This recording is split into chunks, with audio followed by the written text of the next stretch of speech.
Hey pals, we are back again with sorry, I'm just hoping it's the right page. We are doing George's Marvelous Medicine by Roald Dahl again. Here's what the cover looks like. And we are on chapter 3. So you'll remember the first chapter where they introduced you to his grandma, and the second chapter he came up with the plan. The marvelous plan. And this is now chapter number 3, and it is George begins to make the medicine. George took an enormous stewing pot out of the cupboard and placed it on the kitchen table. "George," came the shrill voice in the next room. "what are you doing?" "Nothing, Grandma," he called out. "You needn't think I can't hear you just because you closed the door. You're rattling the pots and pans." "I'm just tidying the kitchen, Grandma." And then there was silence. George had absolutely no doubts whatsoever about how he was going to make the famous medicine. He wasn't going to fool about wondering whether to put in a little bit of this or a little bit of that. Quite simply, he was going to put in everything he could find. There was no messing about, no hesitating, no wondering whether a particular thing would knock the old girl sideways or not. The rule would be this: whatever he saw, if it was runny or powdery or gooey, in it went. Nobody had ever made a medicine like that before. If it didn't actually cure Grandma, then it would anyway cause some exciting results, and it would be worth watching. George decided to work his way around the various rooms one at a time to see what they had to offer. He would go first to the bathroom. There was always a lot of funny things in the bathroom. So upstairs he went, carrying the enormous two-handled pot before him. In the bathroom, he gazed longingly at the famous and dreaded medicine cupboard. But he didn't go near it. It was the only thing in the entire house that he was forbidden to touch. He made solemn promises to his parents about this, and he wasn't going to break them. There were things in there, they had told him, that could actually kill a person. And although he was out to give Grandma a pretty fiery mouthful, he didn't really want a dead body on his hands. George put the stew pot on the floor and went to work. There he is, carrying the pot.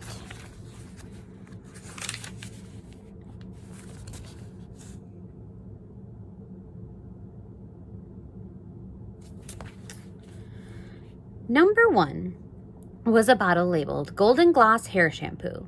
He emptied it into the pot. "That ought to wash her tummy nice and clean," he said.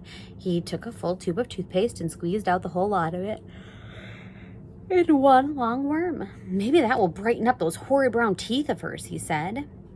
And there was an aerosol can of super foam shaving soap belonging to his father. George loved playing with aerosols. He pressed the button and kept his finger on it until there was nothing left. A wonderful mountain of white foam built up in the giant pot. With his fingers, he scooped out the contents of a jar of vitamin-enriched face cream. In went a small bottle of scarlet nail polish. "The toothpaste doesn't clean her teeth," George said. "Then this will paint them as red as roses." He found another jar of creamy stuff labeled Hair Remover. "Smear it on your legs," it said, "and allow it to remain for 5 minutes." George tipped it all into the pot. There was a bottle with yellow stuff inside it called Dishworth's Famous Dandruff Cure, and it went. There was something called Brilladent for cleaning false teeth. It was a white powder, and that went in too.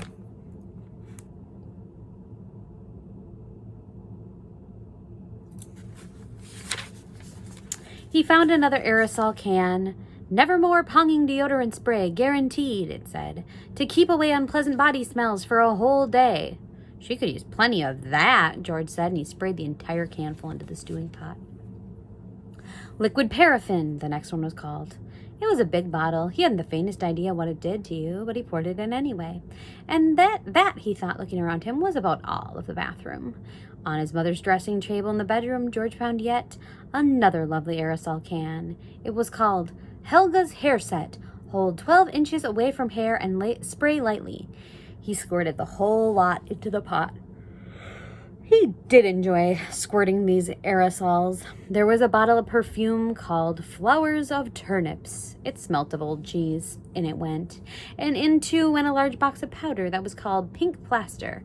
There was a powder puff on top, so he threw that in as well for luck. He found a couple of lipsticks. He pulled the greasy red things out of their little cases and added them to the mixture.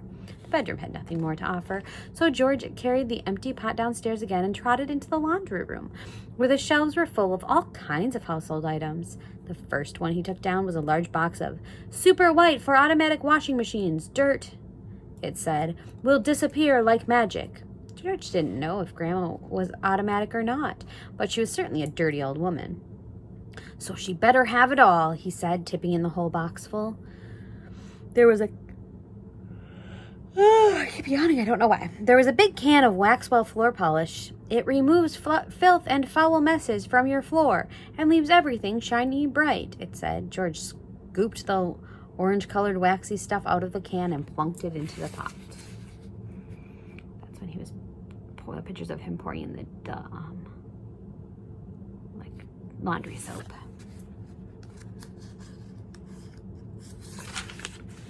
There was a round cardboard carton labeled flea powder for dogs. Keep well away from the dog's food, it said, because the powder, if eaten, will make the dog explode. Good, said George, pouring it in all into the stewing pot. He found a box of canary seed on the shelf. Perhaps it'll make the old bird sing, he said, and in it went. And next George explored the box with his shoe cleaning materials. Brushes and cans and polishing cloths. Well now, he thought. Grandma's medicine is brown, and my medicine must be brown or she will smell a rat. The way to color it, he decided, was with the brown shoe polish. A large can he chose was labeled dark tan. Splendid. He scooped it all out with an old spoon and plopped it into the pot, and he would stir it up later. On his way back to the kitchen, George saw a bottle of gin standing on the sideboard. Grandma was very fond of gin. She was allowed a small nip of it every evening. Now he would give her a treat. He would pour in the whole bottle, and he did. And back in the kitchen, George put the huge stewing pot on the table and went over to the cupboard that was served as a larder. The shelves were bulging with empty bottles and jars of every sort. He chose the following and emptied them one by one into the pot. A tin of curry powder, a tin of mustard powder, a bottle of extra hot chili sauce, a tin of black peppercorns, and a bottle of horseradish sauce. There, he said aloud, that should do it. George, came the squeaky voice next to him. Who are you talking to in there? What are you up to? Nothing, Grandma, absolutely nothing, he called back. Is it time for my medicine yet? No, Grandma, not for a half an hour. Well, just see that you don't forget it. I won't, Grandma, George answered. I promise I won't. And that, here's some dumping in some things. And that's the end of the chapter. There was a lot of things in here that were like very old-fashioned sounding. For example, like the larder, that's like a pantry or a cupboard where you keep food and spices and stuff. There was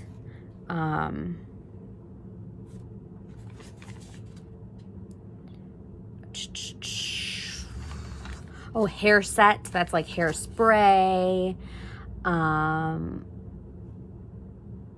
Face cream is like a lotion. There still is face cream, but they said super foam shaving soap, that's just shaving cream. So yeah, I don't know, that was that end of that chapter. But yes, I'll see you next time. I love you very much.